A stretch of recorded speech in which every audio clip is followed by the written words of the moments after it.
Hi folks, I'm Nate with Two Guys in a Ride. Today Rob and I are here at Street Machine Nationals and we're here with TATA. And we have an amazing car behind us, so what do we have? Thank you. What we have here is a 1963 Chevy Impala Super Sport. It was built in Hollywood, in Chicago, Illinois by Hollywood Customs. Okay. The car was built in 2005 by one man. Engraving was done by another man in California named Jaime Castañeda. Okay. The car was built for my buddy Eddie Saldaña built the car. Okay. And I purchased it from him years and years after. Okay, so he's the one that ordered it, had everything done on Yes. it, and you bought it. Yes. And Okay. I'm starting to do my touch on it. Pattern roof. You know, we did the pattern roof out in California by a painter named Coast One. Okay. From individuals. I studied him about 5 years, 6 years. That is a neat ghosting, ghosting on pattern, the paint. yep. Yeah. Okay, so you're slowly starting to modify Yep. it, but the car as you bought it is Yes. incredible. So let's first talk about the things you modified. So you got the roof. Yep. Have you had time to do anything else? We did all new wheels on it because they had engraved wheels. I changed the wheels to center gold ones. And we have in the making, we already have the gold plated assets, which will be the door handles, mirrors, wipers, grill guard, bumper guards. All that will be gold plated. Okay. Give it a touch with the roof. Right. Now, are you going to do the sides as well? No, not the moldings, no. Okay, just a little bit. I don't want too much to take from the car. Okay. So just a little bit, just to pop out the gold on the roof. So let's talk about the etching. Yes. Like it's all over. It's on the bumpers here. Interior trim. Right. Yeah. So, question is it a stamped piece or is it actually hand done? No, it's all handmade, all hand done. Yep. Buckets. Every piece was done by hand, stripped down to bare metal, hand engraved, and triple plated chrome. Triple plated. Triple plated chrome, yes. Man. So, the hours that people have to put into doing each one of these pieces is just incredible. Definitely. Oh my gosh. Their talent, the talent they have, it's incredible. It's amazing, yes. I get a lot of compliments on the engraving for the fact that, it's not you can't go buy a bumper looking like mine no more, no. Well, no, and the fact that it's original, yes. Okay, it's just an amazing thing, because when we look on the interior, yep. They had to go around and do all that. Yes. It's not just every a trim bumper. seat, the amplifiers are In the engraved, back. every molding inside of the car is hand engraved. Yeah. Every piece, yep. And how long does it take them to do that? Is it like a year project, 2 years? It probably took him about a good 6 months to a year, Yeah. after chroming and coming back, yes. Okay. Yeah. Man. The car actually took a year and a half. Okay. One man built it, and it was a year and a half and 150 grand. One of the things I like on the interior is you got the combination of that rolled. Yep. I'm not sure what the exact term is on it, but same as on the back. inserts they're called, the for molding. 63 panel. That's a 63 and then you got the etching or scroll work around the shifter. on the other stuff. It's a nice combination. Right. It really is. Okay, so you have must be a Dakota digital dash in there? Yes, Dakota digital dash, yep. Okay, and then down below on the far left, I believe, is all your hydraulics. Yes, them 4 toggle switches are for the hydraulics. Okay. Which I'm running this 4-pump setup. It's a high and low 4-pump setup. They're called whammy tanks. 4 ADEXs, aircraft hydraulic dumps. They're made by ADEX Andy. They're like the best dump in the market. 5 batteries are part in the hydraulics now. I could put 4 more on each bank. That'll be one. The car battery is actually in the back, so I cleaned up the engine bay. We don't have a battery up in the front. Okay. The thing I like about it is that the length people go, Yes. it's artistic. Yes. Every piece of the car, it's like a mural. It's a museum. Let's just put it that way, because it has multiple art pieces within it. Yes. Okay. So Tata, tell us. This car has amazing hydraulics compared to all some of the other lowriders we've seen.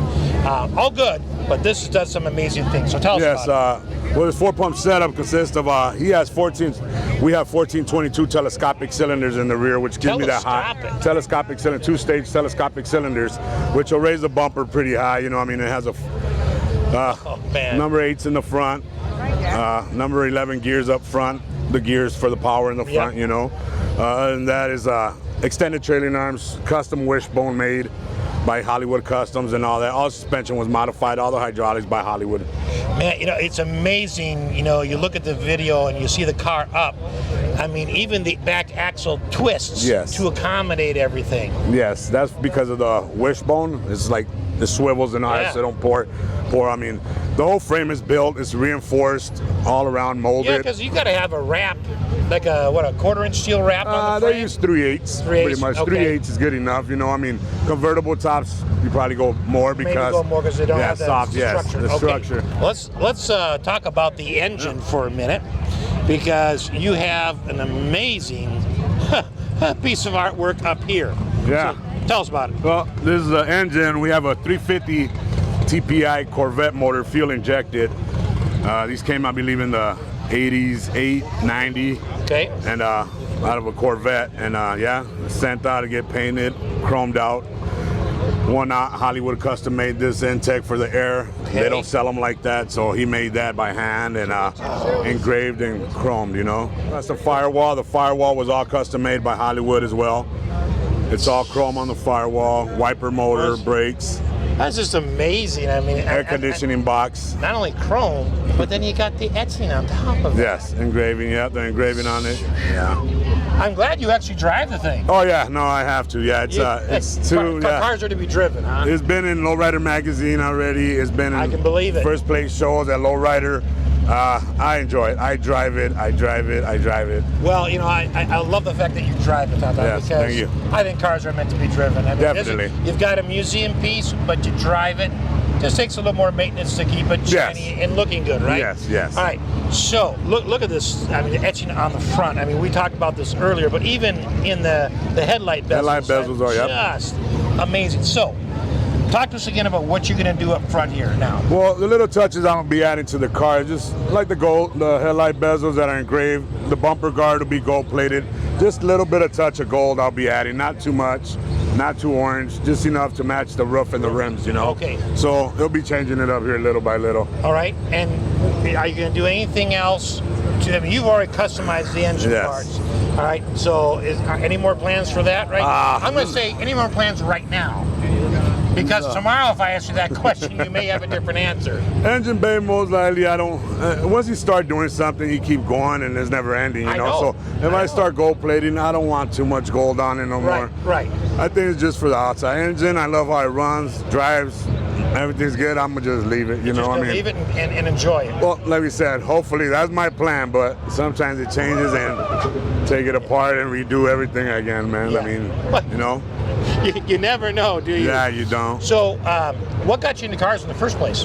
Well, I'm originally from California, from Pasadena, California. Growing up, well, you know, it's lowrider capital of the world there in LA, and you know, just being around them, growing up, neighbors had them, everybody, and I just thought they were the coolest things ever. You know, I like all kinds of cars, muscle cars, everything, but lowriding was just something that I said I'm gonna have someday. And when my buddy busted this car out, and he told me what it took and how long, and I never thought I'd own it and own one, and I did. That one, the same one. Man, I mean, it's just absolutely amazing. Now,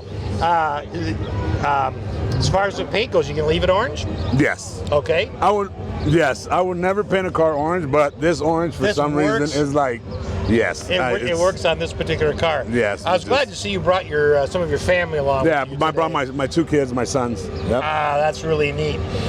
So they share an interest in the car? Oh yeah, definitely. Yeah. 17-year-old.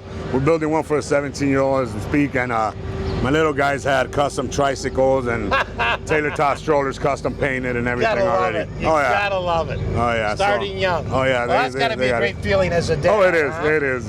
Yes. Man, that's just awesome. So, what is one of your favorite memories with this car? Best memory with it is growing up. You know, I didn't have a car, so in our hometown in Pasadena, there's a rose right before the Rose Parade, the Tournament of Roses. There's a big cruise night, you know. Okay. And being little, I used to just watch them.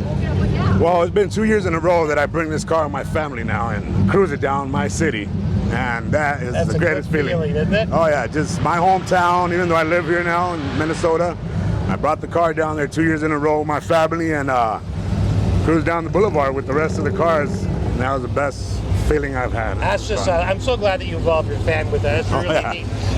Having bought a classic car that's already restored, but you've already done some of your own customization, what's one piece of advice you would give to someone who's just starting to collect classic cars? Go for it. Don't be scared. I mean, if you love it, that's what we have life for, to love and do the thing we like. And if you spend a lot of money, you'll enjoy it at the end. It's hard work, it's frustrating, it's this and that, but the day you drive it, it all goes away. It's all worth it. Yes, every penny, but it takes a lot of hard work and sweat, you know. A lot of people, a lot of good people, bad people, but put this together, small army. Yes, but yeah, having those connections, finding out those names, that's all part of you. You got to have the love for the hunt, right? Yes. First thing is find your favorite car. Find your favorite car you like and do it. And it's all worth it, you know. I'm not done. We got more coming. You got more. I'm sure you do. TATA, thank you so much for sharing this incredible car and your time. Man, Appreciate it. Thank you guys. Appreciate it. Thank you. Have a nice day. Thanks for watching.